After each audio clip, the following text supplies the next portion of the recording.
Hello friends, அடுத்த கட்ட மூமெண்ட்ஸை பார்க்கலாம். இப்போ நான் சொல்லிக் கொடுக்க போகிறது ஃப்ரண்ட் எல்போ, அதாவது வந்து ஸ்ட்ரைட்டாக அடிக்கிறது. தலைப்பகுதி, நெஞ்சு பகுதி, அங்கே பாருங்க, வீடியோவில் இருக்கிற மாதிரி பாருங்கள். கையை ஓங்கி முன்பக்கம் இறக்கணும். Upper elbow, side elbow, back elbow. இப்போ வந்து ஃப்ரண்ட் எல்போ. ஸ்லோ மோஷனில் வருது பாருங்கள் வீடியோ. இதை தலைப்பகுதிக்கும் அடிக்கலாம், நெஞ்சு பகுதி இதய பகுதியில் அடிக்கலாம்,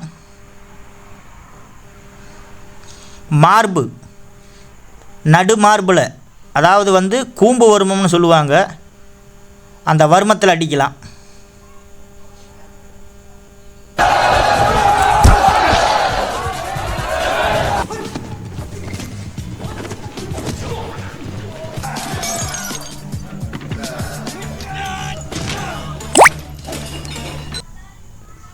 இப்போ இந்த வீடியோவில் எல்போவை எப்படி பயன்படுத்தாங்கன்னு இதுக்கு முன்னால் பார்த்துருப்பீங்க. இங்கே பாருங்கள், இந்த கை முட்டி முன்னால் ஃபேஸில் அடிக்கணும். பஞ்ச் எப்படி ஹெவியாக உழுகுமோ அதை விட எல்போ வந்து 2 மடங்கு பவரானது. அதை யூஸ் பண்ணிங்கன்னா ஒரே அடியில் நாக் அவுட் பண்ணலாம்.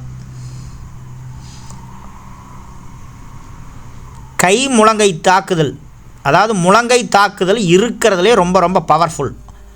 பஞ்ச் வேணால் ஒவ்வொருத்தருக்கு முன்ன பின்ன பவர் கொஞ்சம் ஏறும் இறங்கும். ஆனால் கை முட்டியில் தாக்கும்போது அதனுடைய எஃபெக்ட் வந்து பயங்கரமாக இருக்கும். ஸோ ஸ்ட்ரீட் ஃபைட்டுக்கும் சரி, டெக்னிக்கல் ஃபைட்டுக்கும் சரி, எல்போவை இதுக்கு முன்னால் சொல்லிக் கொடுத்த எந்த எல்போ நீங்கள் யூஸ் பண்ணி பழகலினாலுமே இந்த எல்போவை யூஸ் பண்ணி பழகிக்கிங்க. இது மட்டும்தான் உங்களுக்கு செல்ஃப் டிஃபென்ஸை கற்றுக் கொடுக்கும்.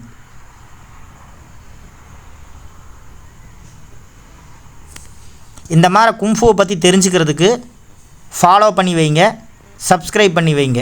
அடுத்தடுத்த பாடத்தை மிஸ் பண்ணாமல் பார்க்க முடியும். தேங்க்யூ. தொடர்ந்து ப்ராக்டிஸ் பண்ணுங்கள்.